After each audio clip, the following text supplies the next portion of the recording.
Sim, agora vamos falar de um assunto bem polêmico. Um curta-metragem lançado por uma produtora de fanfilmes. Homens-Aranha Feliz Natal. Um curta-metragem feito pela Spider Studios, lançado 1º de janeiro de 2022. Homens-Aranha Feliz Natal tinha tudo pra ser um curta incrível. O roteiro era bom, os efeitos especiais bem mais ou menos, mas uma história ótima. Só que não foi. Esse filme ele suporta em participações. Ele é uma falha de uma tentativa de trazer o Aranhaverso aqui, de reproduzir mais uma vez esse grande arco de multiverso, entrando no hype de Spider-Man No Way Home. Mas por que não deu certo? Lógico que temos algumas cenas que não usam muito efeitos especiais e outras que usam até demais cá entre nós. Mas Homens-Aranhas Merry Christmas podia ter sido bom. Vocês já devem ter visto que eu postei um vídeo aí falando sobre Spider-Man Creeper 2. E eu vou falar porque esse curta consegue ser melhor do que Spider-Man Creepers, pelo simples motivo que ele se sustenta. Ele tem uma história boa e por mais que não tenha efeitos especiais, meu Deus, que coisa linda, ele tem uma ótima história, mas ainda assim não é uma perfeição que nem Homem-Aranha Panóptico, porque aqui a gente vê a jornada do Miles. Um resuminho básico do curta é: o Miles não quer deixar o Aranha Supremo / Stephen Strange, só que Homem-Aranha, levar um artefato místico chamado Pedra Filosofal.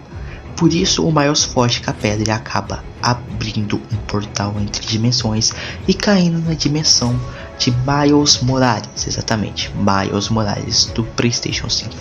Com isso eles se conhecem, o Miles não confia no Miles e eles abrem um portal se teletransportando para outra terra, a terra de Peter B.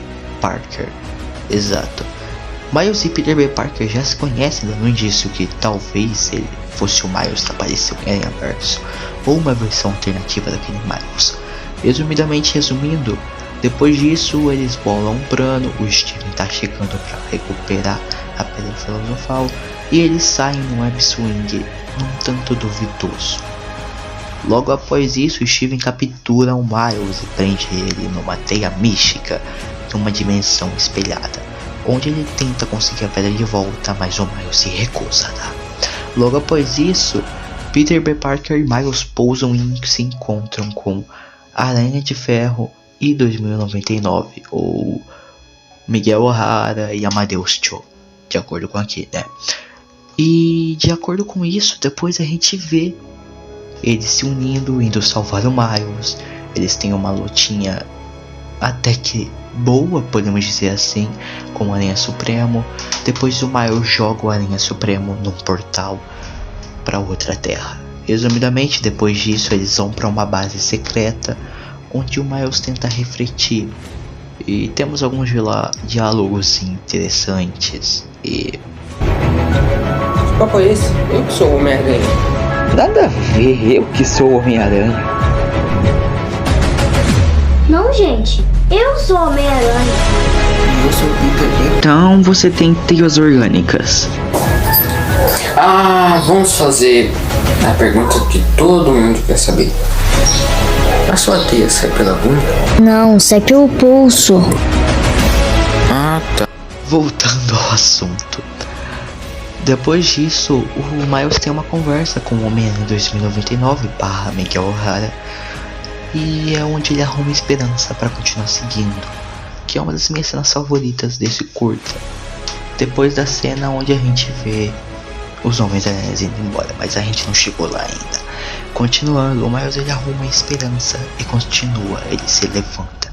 Então eles se preparam, porque agora eles vão ao combate com o verdadeiro vilão de toda essa história. Eles vão para a Terra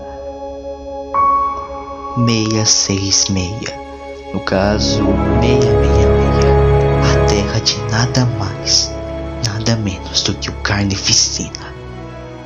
Onde o Miles, ele sobe lá sozinho e conversa com o Carnificina. E num ataque de raiva, Miles parte pra cima, mas o Carnificina joga ele de cima daquele prédio de 30 andares. E Miles tá em queda livre, e ali ele sabe que seria o fim pra ele, porque não tem mais por que ele lutar.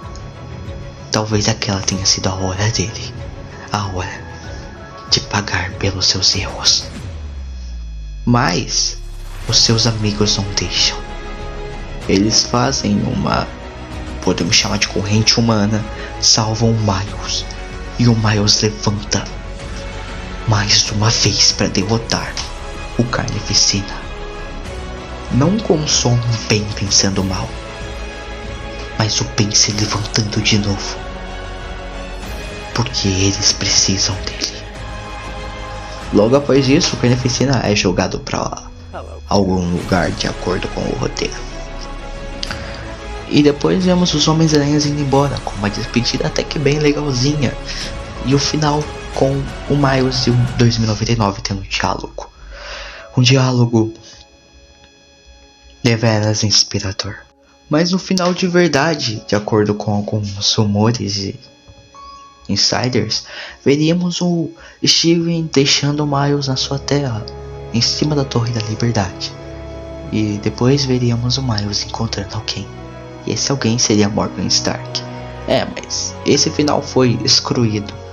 Não sabemos porquê, mas de acordo com o que a gente vê no curta, o final que a gente vê é o Miles em uma dimensão, com o Venom ligado a si.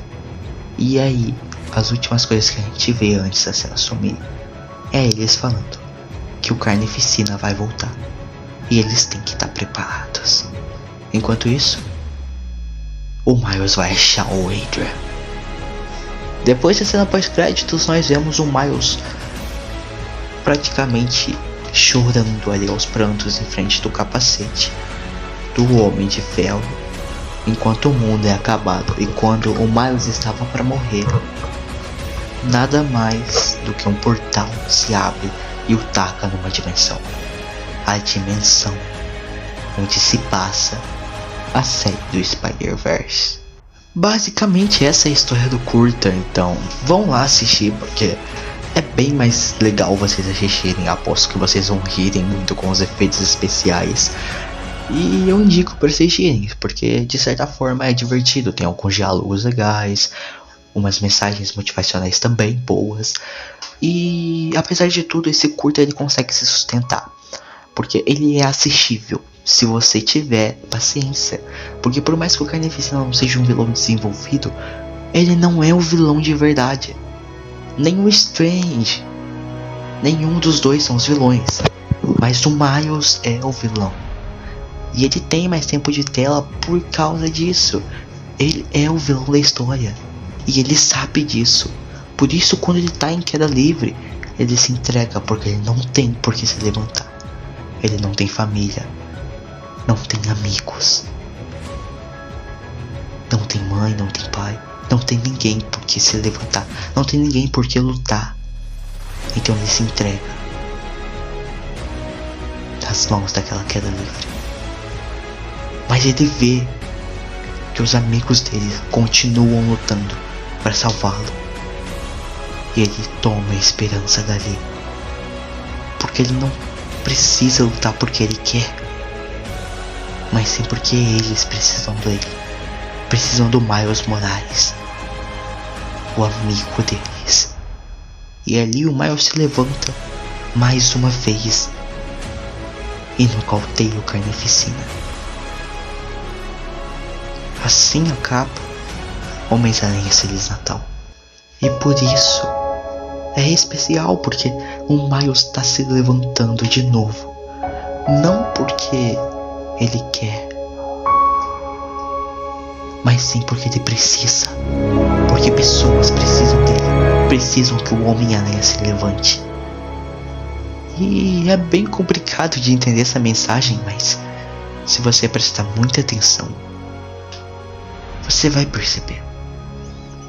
Homens-Aranha Feliz Natal é bom, é melhor do que Spider-Man Climber 2. Por causa que ele se sustenta, ele tem uma história boa.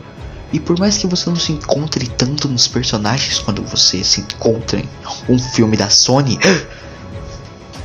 é bom, porque você gosta de ver aqueles personagens aparecendo. Você acha alguns diálogos engraçados, outros você ama, outros você odeia. Você ri com os efeitos especiais e com os trajes, mas esse curta é legal de assistir. Por isso, Homem-Aranha Feliz Natal tem um 7 na minha média de nota. Exato, ele tira um 7, tá na média. Não é uma coisa incrível como foi Spider-Man Panóptico, mas ele traz a sua mensagem de que sempre nós temos que nos levantar. É que não importa quem nós fomos ou quem nós vamos ser, mas sim quem nós escolhemos ser agora. Que sempre vamos nos levantar, porque a vida vai nos derrubar várias e várias vezes, e nós temos que continuar lutando, seguir em frente, porque é assim que é a vida. E é assim que deveria ser o Homem-Aranha.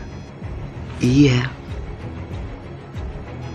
E Spider-Man Merry Christmas é bom por isso. Essa é a minha opinião. Comentem aí se vocês concordam. E eu acho que é isso. Então, falou pessoal. A gente se vê no próximo vídeo.